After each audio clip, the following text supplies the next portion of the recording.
ఓం శ్రీ కృష్ణ జగద్గురు పరబ్రహ్మణే నమః. ఓం నమో శ్రీ వేదవ్యాసాయ నమః. ఓం మద్గురు శ్రీ పూర్ణానంద స్వామినే నమః. ఓం శుక్లాంబరధరం విష్ణుం శశివర్ణం చతుర్భుజం ప్రసన్నవదనం ధ్యాయేత్ సర్వవిఘ్నోపశాంతయే.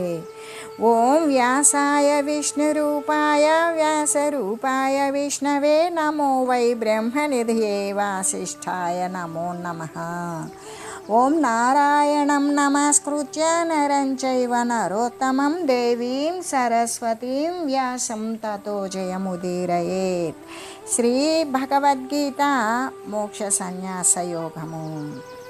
అయితే సంఘమును, ఆసక్తిని, ఫలాపేక్షను విడిచినటువంటి వాడు నేను కర్తను అనే అభిమానము కానీ అహంభావము కానీ లేనటువంటి వాడు, ధైర్యముతోనూ ఉత్సాహముతోనూ కూడా కూడి ఉన్నటువంటి వాడు, కార్యము సిద్ధించినా సిద్ధించకపోయినప్పటికీ కూడా ఏ మార్పును కూడా చెందనటువంటి వాడు అగు కర్త, సాత్విక కర్త అని కదా చెప్పబడింది. అయితే నిత్య జీవితంలో మనుజుడు నిరంతరం కూడా ఏదో ఒక పనిని చేస్తూ ఉండవలసిందే. అలా కర్మను చేయవలసే ఉండడం వలన కర్తకు ఉండవలసినటువంటి ఈ లక్షణాలను కనుక తెలుసుకున్నట్లయితే చక్కగా వ్యవహరించడం కోసం వీలవుతుంది. ఇక్కడ కర్తకు 4 రకాలైన ఉత్తమ లక్షణాలు చెప్పబడినవి కదా. అందులో మొదటిది సంగము లేకుండా ఉండడం. అంటే కార్యము చేసినప్పటికీ కూడా ఆ ఫలాన్ని కోరకుండా విడిచిపెట్టి కార్యమునందు తగులుకొనకుండా ఆ సంగుడై ఉండాలి. రెండవది అహంభావము లేకుండా ఉండడం. అంటే నేను కర్తను అనే అభిమానము లేకుండా ఉండాలి. ఇంకా మూడవది ధైర్యముతోనూ ఉత్సాహముతోనూ కూడా కూడి ఉండడం. పిరికితనానికి కానీ నిరుత్సాహానికి కానీ ఆధ్యాత్మ క్షేత్రమునందు చోటు లేదు కదా. అవి కలిగినవాడు, ఈ పిరికితనము నిరుత్సాహము ఉన్నటువంటి వాడు ఒక్కడుగైనా సరే పరమార్థ రంగంలో ముందుకు వేయలేడు కదా. తాను కేవలము నిత్య శుద్ధ బుద్ధ ముక్త ఆత్మస్వరూపుడే. అంటే శాశ్వత స్వరూపుడు. ఎటువంటి అది ఉపాధి భేదాలు కానీ పుట్టుక చావులు కానీ మాలిన్యాలు కానీ లేనటువంటి నిర్మలాత్మయే. కాబట్టి ఇక అధైర్యాన్ని నిరుత్సాహాన్ని కూడా పారద్రోలే సాధనల యందు ప్రయత్నశీలత కలిగిన వాడే అయి ఉండాలి. సాత్విక కర్త యొక్క 4వ లక్షణం ఏమిటంటే కార్యం యొక్క సిద్ధి కానీ సిద్ధించడము సిద్ధించకపోవడము. ఇట్లా ఒకవేళ సఫలీకృతం కాకుండా విఫలమైనప్పటికీ కూడా నిర్వికారుడై ఏ మార్పు లేనివాడై ఉండాలి. అంటే కార్యమునందు అపజయం పొందినా లేదా కార్యం విఫలమైనా కూడా జయం కోసము ఆ కార్యాన్ని మళ్ళీ సఫలీకృతం చేసుకోవడం కోసం తిరిగి ప్రయత్నించాల్సిందే కానీ ఏ విధమైనటువంటి మానసిక వికారాన్ని కూడా పొందకూడదు కదా. అంటే ఈ యొక్క శీతోష్ణాదులకు, ఇష్ట అయిష్టాలకు, జయాపజయాలకు, విఫల సఫలాలకు కూడా ఏమాత్రం జంకకూడదు. ఈ జగత్తంతా కూడా కల్పనమైన తలంచి తాను కేవలము కల్పనకు ఆవల ఉన్నటువంటి సత్య ఆత్మ స్వరూపుడైన సాక్షి మాతృడైనటువంటి వాడిని అని భావించి ఈ ద్వంద్వాల యందు వాడు సమబుద్ధిని కలిగి ఉండాలి అని చెబుతూ సాత్విక కర్మ యొక్క లక్షణాలు సంఘాన్ని, ఫలాపేక్షను వదిలివేయడం, నేను కర్తను అనే అహంభావము లేకుండా ఉండడం, ధైర్యము ఉత్సాహము కలిగి ఉండడం, కార్యము సఫలమైన విఫలమైన కూడా ఏ విధమైన మార్పులను పొందకుండా ఉండడం అనే ఈ విధమైనటువంటి లక్షణాలన్నీ కూడా సాత్విక కర్తకు కలిగి ఉంటాయి అని చెబుతూ ఇక రాజసకర్తను గురించి తెలియజేసుకునేటప్పుడు రాగి కర్మ ఫల ప్రేప్సూర్లుబ్ధో హింసాత్మకో శుచి హర్షశోకాన్విత కర్త రాజసః పరికీర్తిత. అంటే అనురాగము ఎవరి పట్ల? బంధువులు, ఇంకా కూడా కుటుంబ సభ్యులు, తన యొక్క దేహము, వీటన్నింటి పట్ల కూడా అభిమానము కలిగిన వాడు.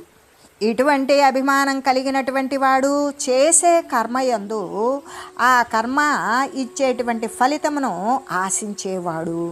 ఇంకా కూడా లోభత్వంతో కూడినటువంటి వాడు, ఇంకా హింసతో కూడిన స్వభావం కలిగిన వాడు, శుచిత్వము లేనటువంటి వాడు, కార్యము సిద్ధించినప్పుడు సంతోషపడుతూ, కార్యము గనక సిద్ధించకపోతే చెడిపోయినప్పుడు దుఃఖంతో కూడా కూడి ఉండేటువంటి వాడు. అటువంటి కార్యకర్త రాజసకర్త అని కదా చెప్పబడుతూ ఉన్నది. అంటే ఇప్పుడు మనం చెప్పుకున్నటువంటి బంధువుల పట్ల అభిమానం ఉన్నవాడు, అనురాగాలు ఇష్ట అయిష్టాలు కలిగినవాడు, కర్మ ఫలితాన్ని ఆశించేవాడు, లోభి అయినవాడు, హింస చేసేటువంటి స్వభావం కలిగినవాడు, శుచి శుభ్రత లేనివాడు, కార్యం సిద్ధిస్తే ఆనందము, చెడిపోతే దుఃఖంతో ఉండేవాడు కర్త. అలా కూడి ఉండేటువంటి కర్త రాజసకర్త అని కదా చెప్పబడింది. అంటే ఈ లక్షణాలు కలిగిన వాడు రాజసకర్త అని చెప్పబడడం చేత ఉత్తముడైనటువంటి వాడు ఆ లక్షణాలు గనక తన యందు ఉన్నట్లయితే గుర్తించి వాటిని వదిలివేయాలి అని చెప్పడం స్పష్టమైనటువంటి మాట. అంటే బంధ్వాదుల యందు, బంధువులు అంటే ఇతరమైనటువంటి ప్రాపంచిక పదార్థాల యందు కూడా తన కుటుంబ సభ్యులు కానీ, తన దేహము కానీ, దృశ్య సంబంధమైన పదార్థాలు కానీ, ప్రాపంచిక సంబంధమైన వస్తువులు కానీ, వీటి పట్ల ఏమాత్రము అనురాగము అంటే వాటి పట్ల కోరిక, అభిమానము లేకుండా ఉండాలి. కర్మ ఫలితాన్ని కోరవచ్చా అంటే కోరకూడదు. ఏ ప్రాణినైనా సరే హింసించవచ్చా? ఎప్పటికీ హింసింపకూడదు. మరి శుభ్రతను పాటించాలి కదా, మరి వాని వద్ద ఉన్నటువంటి అశుభ్రతను వదిలివేయాలి. కార్యం యొక్క ఒక కార్యము అనేటువంటిది సఫలమైన మరి విఫలమైన కార్యము సిద్ధించినా సిద్ధించకపోయినా సరే, సిద్ధిస్తే హర్షము, సిద్ధించకపోతే శోకము ఉండేటువంటి మానసికమైనటువంటి వికారాలు లేకుండా ఉండాలి. సమచిత్తుడై ఉండాలి. ద్వంద్వ సహిష్ణువై ఉండాలి. ద్వంద్వము అంటే వేడినందు శీతలమునందు, సుఖమునందు దుఃఖమునందు, ఇష్టమునందు అయిష్టమునందు, కార్యము సిద్ధించినా సిద్ధించకపోయినా, ఇంకా కూడా తన యొక్క ఫలితం ప్రాప్తించినా మరి మధ్యలో చెడిపోయినా, వీటి పట్ల కూడా వాడు ఏ విధంగా అంటే అన్నింటినీ సహించుకోగలిగి ఏ మార్పు లేకుండా ఉండగలిగినటువంటి సమచిత్తత్వం అనేటువంటిది ఉండాలి. ప్రతి ఒక్కడూ కూడా తన యొక్క హృదయాన్ని పరిశోధించుకోవాలి. అలా పరిశోధించుకున్నప్పుడు అసలు ఎవరి వారి హృదయాలలో ఏమి ఉన్నది అనేది తను ఒప్పుకోకపోయినా తన మనసు అయితే చక్కగా సత్యాన్ని గుర్తిస్తుందిగా. గుర్తించినటువంటి మనసు ఏం చేస్తుంది? దానికి మళ్ళీ పైన ఆవరణ కప్పుతుంది. తప్పేసి అది అలా ఉండబట్టి ఇలా చేశాను, ఇలా ఉండవలసి వచ్చింది, స్వతహాగా నా మనస్తత్వం అలాంటిది కాదు అని మళ్ళీ దానికి ముసుగులు వేస్తుంది. కాబట్టి ఇటువంటి దుఃఖాన్ని, శోకాన్ని, మరి సంతోషాన్ని, ఆనందాన్ని కల్పించేటువంటి మానసికమైనటువంటి వికారాలు లేకుండా సమచిత్తత్వంతో ఉండాలి. ఎటువంటి కష్టము, నష్టము, సుఖము, ఆనందము ఏది లభించినా కూడా దాన్ని సహించుకోగలిగి ఉండాలి. ప్రతి ఒక్కడూ కూడా ఎవరి వారి యొక్క హృదయాన్ని ఎదుటివాడి గురించి అయితే మనం అంచనాలు వేస్తాం, కానీ ఎవరికి వారం తన యొక్క అంతర్గతంలోనికి మళ్ళీ తన అంతర్గతంగా ఉన్నటువంటి అపరాధాలు మరి ఏ యొక్క దుష్టబుద్ధులు ఉన్నవో వాటిని గురించి విమర్శించుకొని బయటికి నెట్టి వేయగలిగినటువంటి స్వసత్తా అనేటువంటిది ఉన్నటువంటి వాడే కదా నిజంగా కూడా సాత్విక కర్త అవుతాడు. అంటే ప్రతి ఒక్కరికి రాజసిక లక్షణాలు ఉన్నప్పటికీ కూడా వాటిని పరిశోధించుకున్నప్పుడు అటువంటి దుర్గుణాలను నెట్టివేస్తాడు. హింసను చేయడు, శుచిగా ఉంటాడు. ప్రతి కార్యం సిద్ధించినా సిద్ధించకపోయినా కూడా మరి సంతోషాన్ని, దుఃఖాన్ని పొందడు. బంధువుల పట్ల కానీ, ప్రాపంచిక పదార్థాల పట్ల కానీ కోరిక, అభిమానము అనేది లేకుండా ఉంటాడు. ఈ విధంగా ఉండేటువంటి వాడు రాజసకర్త యొక్క లక్షణాలు గనక ఈ విధంగా ఉన్నట్లయితే వాటిని గమనించినటువంటి వాడు తను అంతర్గతంగా మళ్ళీ తనలో ఉన్నటువంటి మలినాలను గుర్తించినటువంటి వాడు ఏం చేస్తాడు? వాటిని ప్రయత్నపూర్వకంగా వదిలివేయాలి. అలా వదిలివేసి సాత్విక కర్త అయ్యుండేలాగా తాను ప్రయత్నం చేసుకునేట్లుగా చూడాలి. అని చెబుతూ అసలు రాజసకర్త అనేటువంటి వాడు ఎటువంటి వాడు అంటే బంధ్వాదుల యందు అనురాగం కలిగిన వాడు, భార్య బిడ్డలు మిత్రులు బంధువులు హితులు హితైషులు ఇటువంటి వారందరి పట్ల తన యొక్క దేహం సత్యమని భావించినప్పుడు తన చుట్టూ ఉన్నటువంటి పరిసరం అంతా సత్యమే అని భావిస్తాడు. అటువంటి వాడు రాజసిక కర్తే. చేసేటువంటి కర్మ యొక్క ఫలితాన్ని ఆశించేవాడు కూడా రాజసిక కర్తే. ఒక వస్తువు పట్ల లోభత్వము, ఇతరులకి ఇచ్చేటప్పుడు బాధపడుతూ ఇవ్వడం, తను సమకూర్చుకున్నప్పుడు సంతోషపడడం ఉండేటువంటి లక్షణము వాడు రాజసిక కర్త. హింస చేసైనా సరే తాను కోరినటువంటి వస్తువును పొందడంలో హింసా స్వభావం కలిగిన వాడుగా ఉండేటప్పుడు వాడు రాజసిక కర్తే. వాడు తగినంత మానసికమైనటువంటి శుద్ధత్వము శుచిత్వము కలిగినటువంటి వాడు కాదు కాబట్టి వాడు రాజసిక కర్తే. కార్యం సిద్ధించినప్పుడు సంతోషపడతాడు, కార్యం గనక విఫలత్వం అయిందా దుఃఖంతో కూడి ఉండేవాడు వాడు మరే రాజసిక కర్తే అనే చెబుతూ ఇక తామసకర్త యొక్క లక్షణాలను తెలియజేస్తూ అయుక్త ప్రాకృత స్తబ్ద శఠో నైష్కృతికోలస విషాదీ దీర్ఘసూత్రీ చ కర్త తామస ఉచ్యతే.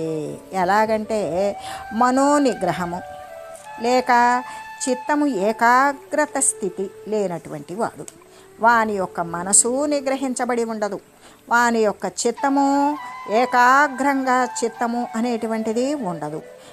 ఇంకా కూడా ఎలా ఉంటాడు, పామర స్వభావం కలిగి ఉంటాడు, అంటే అవివేకంతో కూడుకొని ఉంటాడు.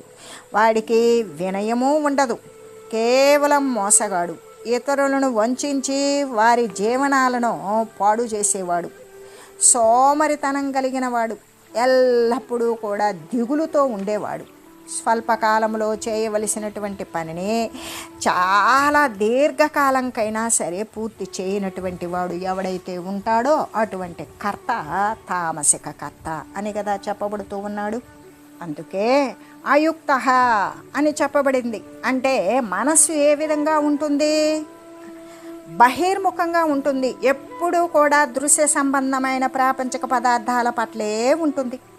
ఇంకా కూడా అది స్థిమితంగా ఉంటుందా, ఎప్పుడూ కూడా దృశ్యమాన జగత్తులో తిరుగాడేటువంటి మనసు స్థిమితంగా ఎప్పటికీ ఉండదు, చంచలంగానే ఉంటుంది. ఆత్మస్థానమునందు నిలుకడ ఉంటాడా, అస్సలు ఉండడు.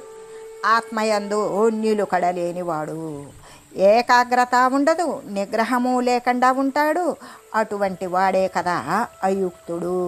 అంటే సరి అయినటువంటి స్థితిలో ఉండనటువంటి వాడు, ఎలా ఉండాలో దైవికమ తెలివితోటి అలా ఉండలేని వాడే అయుక్తుడు అని చెప్పబడతాడు. ఆత్మతో భగవంతునితో కూడి ఉండనటువంటి వాడు ఎవడో వాడే కదా అయుక్తుడు. యుక్తము అంటే జ్ఞానము సరి అయినది, అయుక్తము అంటే సరి కానిది జ్ఞానము లేనిది. అటువంటి వాని మనస్సు నిగ్రహము లేకుండా బయటనే తిరుగుతుంటుంది, దృశ్యమాన జగత్తులోనే తిరుగుతుంటుంది. దేహము కోసము లోకము నుండి ఏమి తేవాలి, ఈ లోకంలో దేహము కోసం ఏమి దొరుకుతాయి, దేహమే సత్యము లోకమే నిత్యము అని భావించేటువంటి ప్రకృతి గుణాలు కలిగిన వాడు కాబట్టే ప్రాకృత అని చెప్పింది. అంటే ప్రకృతి సంబంధమైన గుణాలు కలిగినటువంటి వాడు కాబట్టి, రాజసికమైన తామసికమైన గుణాలు కలిగిన వాడు కాబట్టి వాడు ప్రాకృతుడు. సంస్కారం లేనటువంటి వాడు కాబట్టి వాడు పామరుడు అని కూడా మనం అర్థం చేసుకోవచ్చు. ప్రతి ఒక్కడూ కూడా తన యందు ఉన్నటువంటి ప్రకృతి గుణాలను తొలగించుకొనే అప్రాకృతుడుగా ప్రకృతి సంబంధమైన వస్తువులను వదిలివేసినప్పుడు అది ప్రకృతికి అతీతమైన ఆ యొక్క దైవస్వరూపుడుగా మార్పుని చెందాలి. అందుకే మనకేమని చెప్తూ ఉన్నారు, నైష్కృతిక అని కదా చెప్పబడింది. ఎలాగంటే నైష్కృతిక అయుక్త ప్రాకృత స్తబ్ద శఠో నైష్కృతిక కృతికో లస అని కదా చెప్పింది. అంటే నైష్కృతిక అంటే ఇతరుల కార్యాలను చెడగొట్టేవాడు.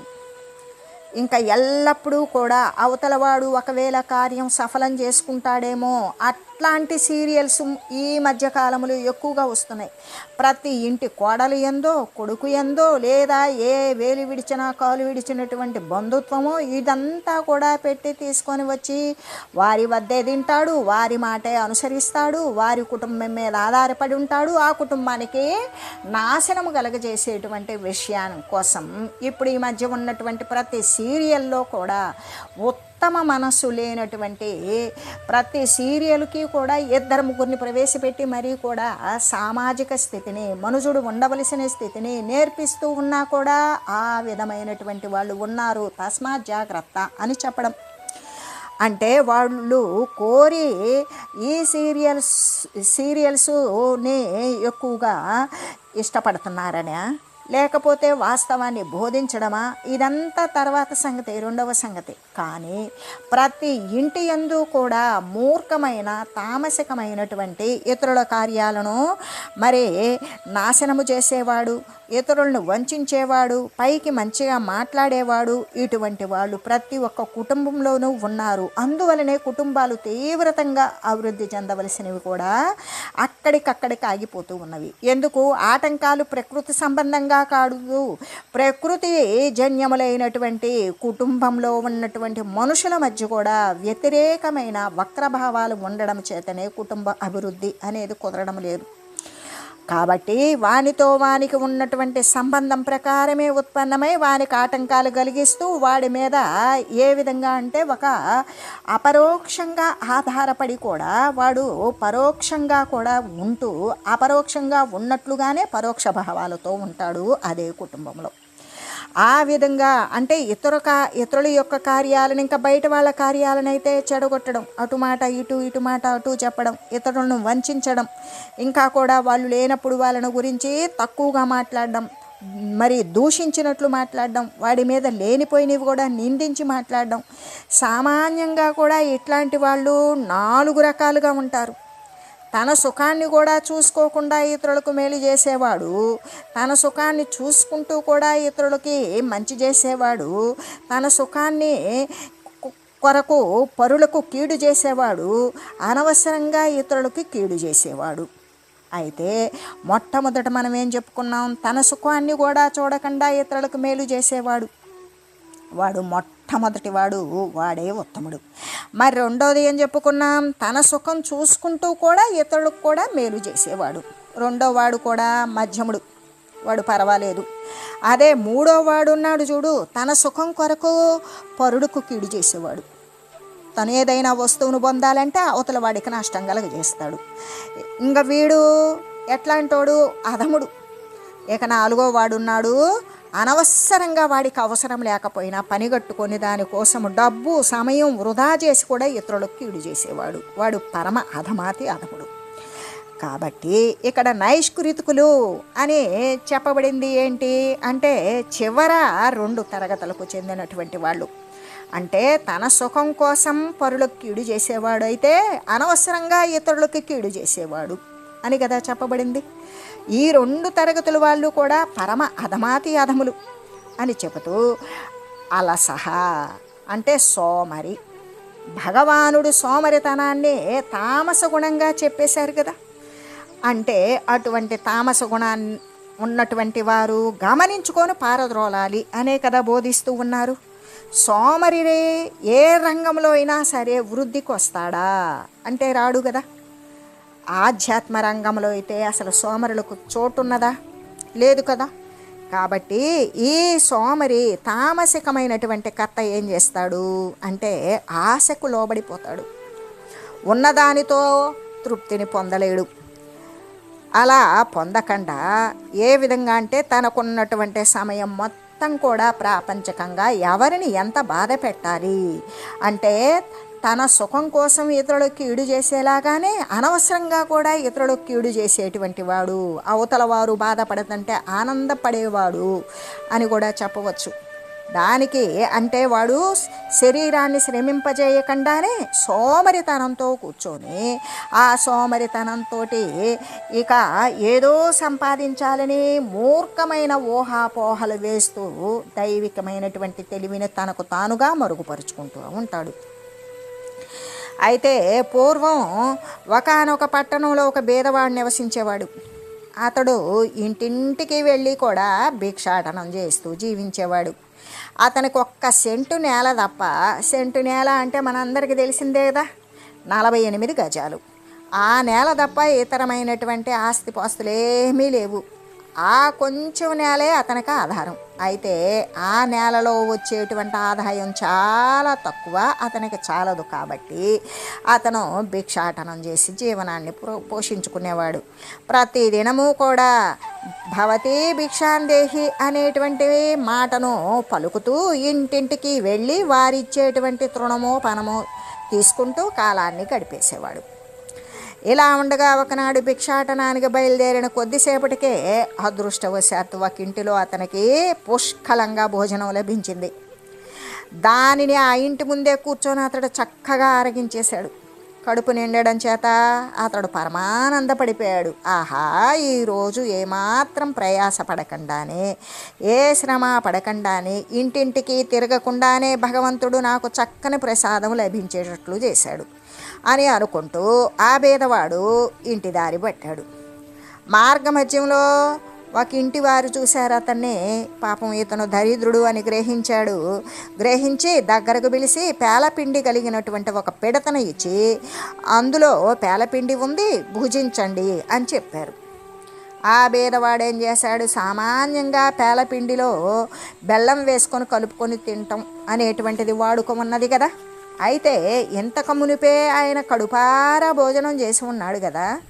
ఇక దరిద్రుడు ఆ పిడతని తీసుకొని ఇంటికి వెళ్తూ మధ్యాహ్న సమయం అయింది. ఎండవేడికి తట్టుకోలేక ఏం చేశాడంటే ఒక ఇంటి అరుగు మీద కొంతసేపు విశ్రాంతి తీసుకోవాలి అనుకున్నాడు. అలా పడుకున్నాడు. ఆ అరుగు మీద పడుకొని పేలపిండి కలిగినటువంటి పిడతను కాలి దగ్గర పెట్టుకొని ఆ దరిద్రుడు కొంతసేపు సుఖంగా నిద్రించాలి అనుకున్నాడు.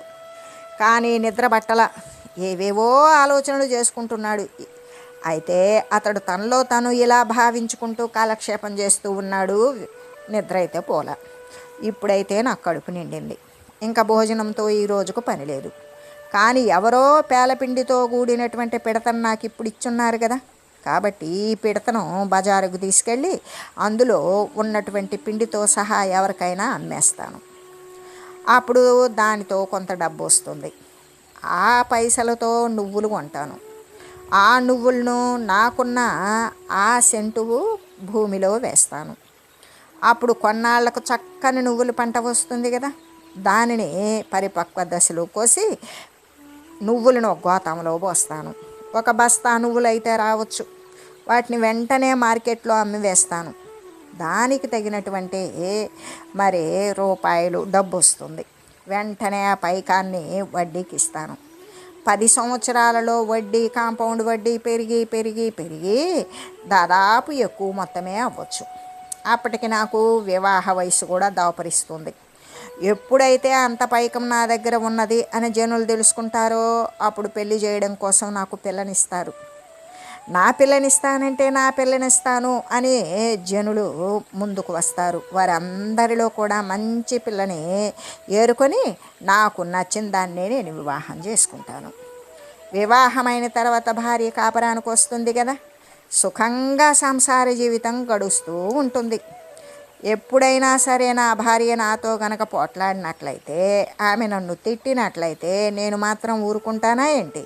కోపంతో దాన్ని కాలితో తన్ని వేస్తాను అని ఆ దరిద్రుడు తన కాలును జోరుగా విదిలించాడు.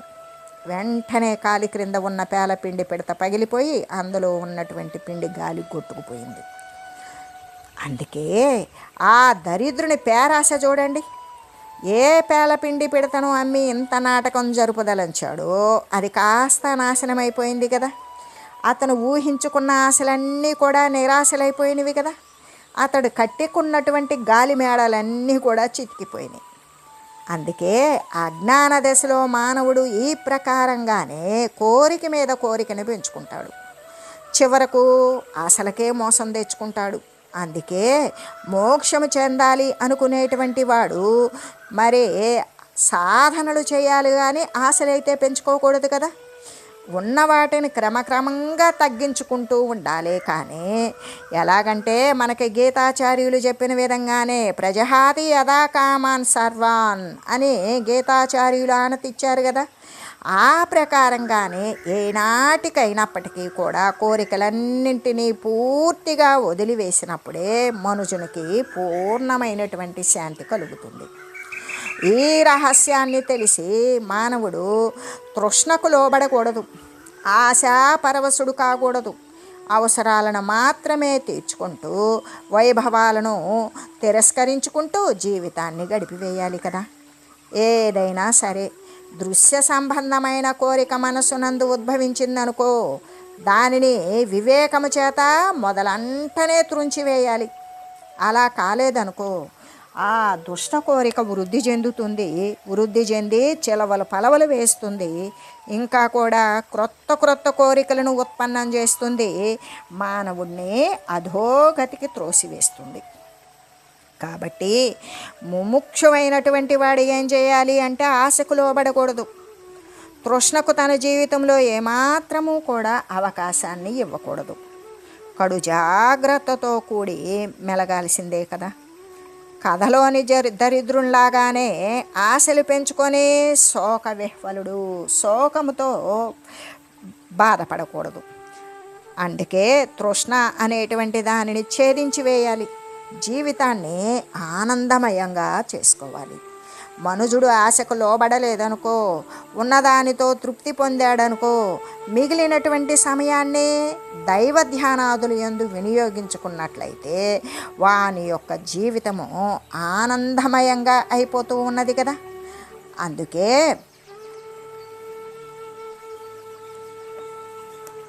ఓం మంగళం పావన గీతామాతా జయ మంగళం భక్తజనావని బంధ విమోచనే భవభయహారిణి భవ్యదాయిని మంగళం. ఓం మంగళం శ్రీ కురుక్షేత్ర రణక్షోణి విహారిణే పార్థసారథి రూపాయ గీతాచార్యాయ మంగళం. ఓం మంగళం మహత్.